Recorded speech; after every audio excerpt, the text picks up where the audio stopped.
Muito boa essa história. Sabe que eu entrevistei o Rubinho aqui no Ataque e Defesa, e ele tava se transferindo, na verdade, tava vindo da França para acertar com o Joinville, foi bem nessa época aí já. E ele falou uma coisa assim que tem muita diferença, mas muita diferença entre os atletas. O atleta brasileiro é de um jeito, o atleta francês de outro jeito, o atleta americano é de outro jeito, assim, né? E como é que funciona, assim, para administrar isso? E queria que você falasse quais são as diferenças desses principais atletas no mundo, né? O sérvio é muito diferente. Ale, é muito interessante de dividir com quem vai nos assistir, quem está nos assistindo, porque são escolas diferentes, entendeu? E eu acho que o Brasil, a gente está num hiato, a gente está num momento que é como um cruzamento em relação ao que é a nossa escola, de onde a gente veio, qual é a alma da nossa escola e para onde a gente vai. Tá? Então, por exemplo, a escola americana ela é uma escola do método global.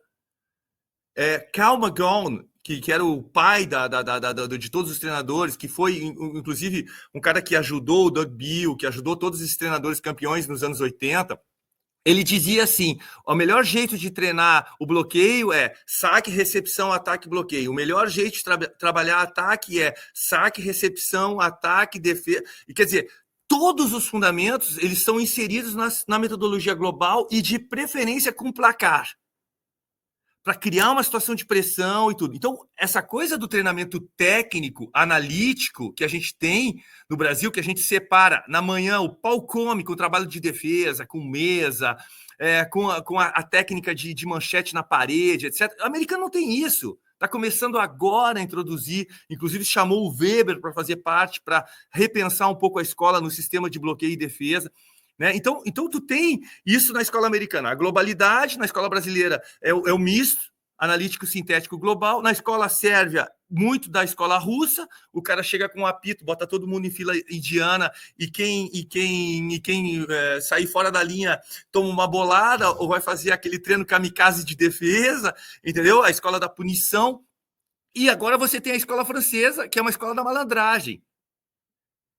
Né? E o francês, uma coisa que o Rubinho com certeza falou contigo e que eu vejo aqui, o tempo livre do atleta de vôlei que não está na seleção, os caras estão sempre jogando ou dupla de areia, ou trio na areia, ou 4x4 na grama, os caras não param de jogar. E aí você faz uma ligação com aquilo que aconteceu nos anos 80 e que nos apaixonarmos pelo voleibol, ali. É jogar todo final de semana, é jogar fora do padrão específico de clube, de escolinha. Se jogava com um fio de varal e se jogava vôlei, tu tá entendendo? Então, a força de criar muita metodologia quadrada, muitas vezes a gente perde um pouco a nossa alma. E isso é uma discussão que eu tenho tido e que eu tive muito tempo com alguns treinadores, inclusive o Rubinho. Quando eu estava na Polônia, eu falava, Rubinho, ligava para ele direto. Faz bastante tempo que a gente não fala, inclusive, agora. Mas eu falava, Rubinho, está acontecendo isso, os caras estão trabalhando dessa maneira na bola alta, a escola polonesa está imitando a escola francesa nesse jogo sujo. Eu chamo aqui de dirty game, né? O cara empurra, é aquela largadinha, é o ataque que a juizada está liberando. Está feio, mas está liberando para manter keep the ball flying, né? Essa ordem da Federação Internacional. E aí tem uma coisa ali que é super importante, que eu te provoco a refletir e a provocar os teus futuros entrevistados. Nós saímos de uma escola brasileira que não tinha referência. A nossa referência foi a escola japonesa. O Nussmann teve essa sacada lá nos anos 70, entendeu? Mandou o Moreno, mandou o William, o Zé, trouxe os japoneses. O primeiro curso internacional de treinadores no Brasil foi feito pelo Matsuidara, 1977, no primeiro Mundial Juvenil, onde tinha Duda, onde tinha Josenildo, onde tinha Batista, a nata dos treinadores brasileiros se fizeram presentes. Você tem o Manual do Treinador 1 e 2, aquele livrinho verde, o livrinho rosa, não sei se tu lembra, tá entendendo? Era a única referência didática que a gente tinha. Então a gente se inspira na escola japonesa, que não era grande, mas era habilidosa e rápida, e a gente cria a nossa escola, que depois é copiada no mundo inteiro. Nós estamos no momento que nós precisamos, na minha opinião, repensar métodos e copiar boas coisas que estão sendo feitas pela escola francesa, pela escola polonesa, pela escola italiana. Agressividade no saque, sistema de recepção que possa trabalhar com 4 jogadores, mas que guarde a bola, porque o saque está muito agressivo, e a inteligência na manipulação da bola difícil na 2 e na 4. E o sistema de cobertura. O único jogador que trabalhou para sistema de cobertura na seleção brasileira nos Jogos Olímpicos foi o Adriano quando entrou. Porque nós temos uma escola que é muito baseada ofensivamente e na força. E isso já não está mais funcionando.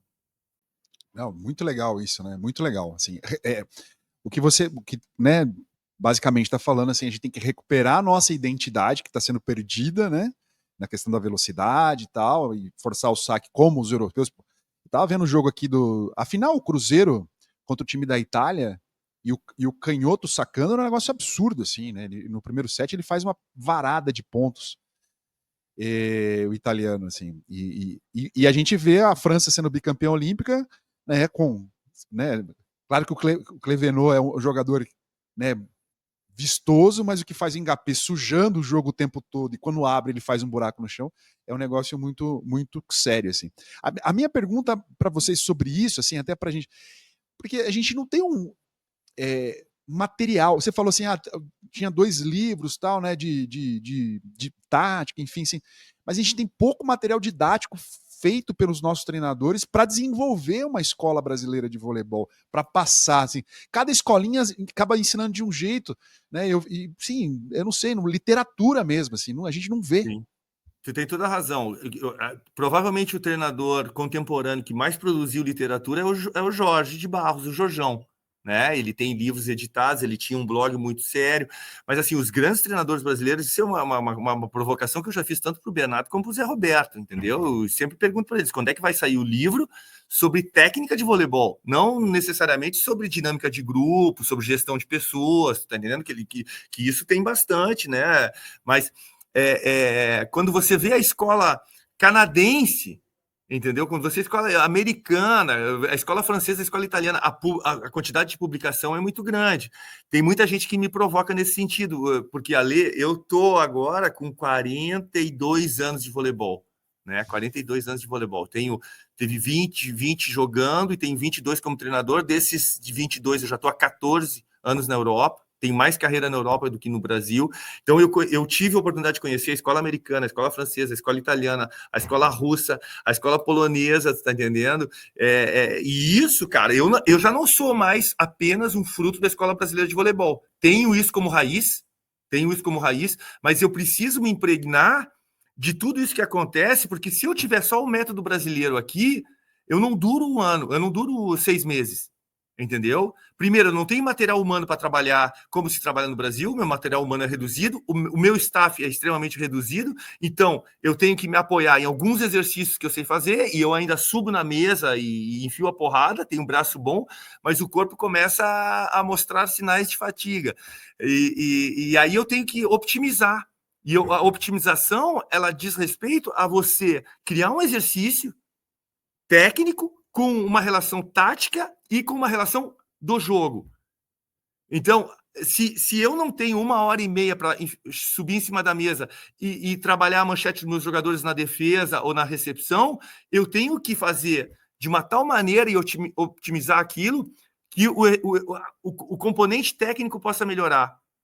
Entendeu? Então, é um exercício constante. E o que eu acho interessante, ali, a tua pergunta é muito legal, porque isso eu trouxe na primeira vez que eu voltei da Europa. Na Europa, a gente é obrigado a ter a confirmação nossa carteira de trabalho. A gente precisa fazer uma formação continuada. A gente precisa assistir aulas. Todo ano, a gente tem um seminário de treinadores, a gente assiste. Eu já aqui na França já assisti o Sparrow, eu já assisti esse italiano que está na Turquia, o Guidetti, eu já assisti o Karatkirli, eu já assisti o Laurent Tilly. Então, a gente tem videoconferências onde a gente sabe como é que os métodos estão sendo trabalhados. Eu já dei aula nisso, entendeu? Em determinado momento. O Rubinho já foi convidado para dar aula nisso. Então, você tem multi-escolas mostrando caminhos e dando a possibilidade para que os treinadores pensem em seus processos. E eu sempre dizia, quando voltava, que isso precisava ser feito. Me parece, pelo que eu li na imprensa, que o Bernardo e o Rubinho fizeram isso agora com os treinadores da Superliga.